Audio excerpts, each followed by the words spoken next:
don't you know it? I'm hardly heroic. Baby, let's roll it, 'cause I'm hardly heroic.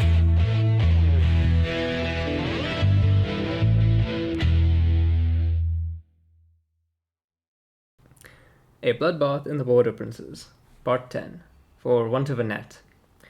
They were a long way from home, but the Norsemen knew their trade.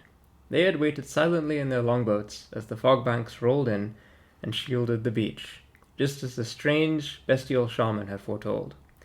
The elves, whether in haste or genuine arrogance, had brought more of their fleet closer and closer to the shoreline, full of their troops and supplies. The Norse waited eagerly until some elves had disembarked onto the beach before sounding their great horns and giving war cries to their gods. Within moments, the elves found themselves embroiled in a fight for their very survival. Beltendir watched in growing horror as the scale of the ambush unfolded around him. The elven fleet was far too large to navigate the small river on the way to Akendorf, and so they had decided to land as close as possible and complete their journey by foot. He had been appointed to oversee the landing, and at first, things progressed hastily but smoothly. A regiment of spearmen and archers had come ashore, along with several groups of the famed Illyrian reavers. The plan had been for them to scout ahead of the main army, but when Beltendir heard the horns, and saw the longships appear in the mist, he knew the folly of their haste. Some of the transport ships were set upon by the Norsicans, although most fell back under the cover of the fleet. The rest of the landing would have to fight. He steeled himself and shouted orders for the soldiers to form up as more shapes appeared in the dark forests beyond the beach. Strange sounds floated in the air as the Norse sprang their ambush upon the high elves on the shore. For the elven defenders, their only hope was to survive the onslaught, and hope against hope, that the fleet would arrive in time. To the credit of the elven mariners, a few of the braver, or perhaps more skilled captains, dared to close with the beach to fire some volleys from their eagle-claw bolt throwers before withdrawing back into the mist. However, for the most part, the landing party was on their own.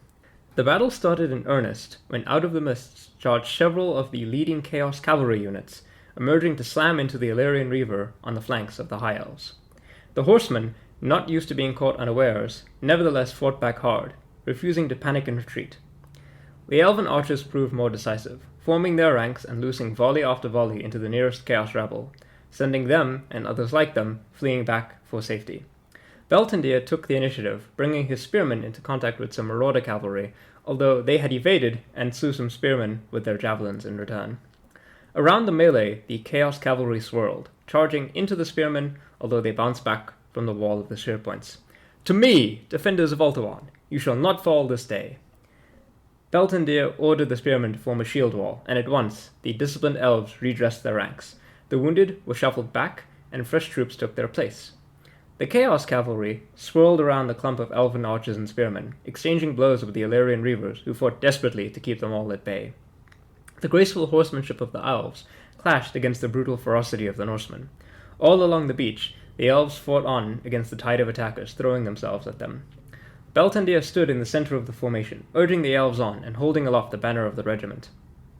But as he looked around, he could see that the elves were beginning to succumb to the pressure of the assault. More and more of the white sand was stained with dark red blood, as the repeated charges of the Chaos Cavalry swept upon the elven rock. "Break them in the name of the dark gods!"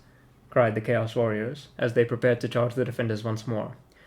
The battle was building to a crescendo, its outcome hanging upon a knife's edge, when an earth-shattering cry broke through the din of battle. A horn, but no ordinary horn.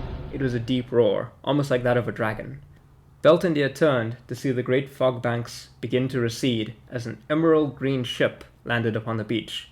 For a moment all stood still as it opened its massive doors, to reveal the impressive sight of dragon princes. Stealing a glance at the waves, Beltendir saw the elven fleet approaching, battered but still very much alive. The dragon princes, once slow to move, had arrived. Without so much as a war cry, each rider charged forward from their transport, their lances at the ready. They slammed into the nearest chaos units and rode them down. As the princes swept across the beach, volleys of arrows from the incoming elven ships sent more and more of the chaos forces to flight. Seeing their chance at victory dashed, the chaos forces who could fled into the forest, while the battered high elves cheered at their salvation.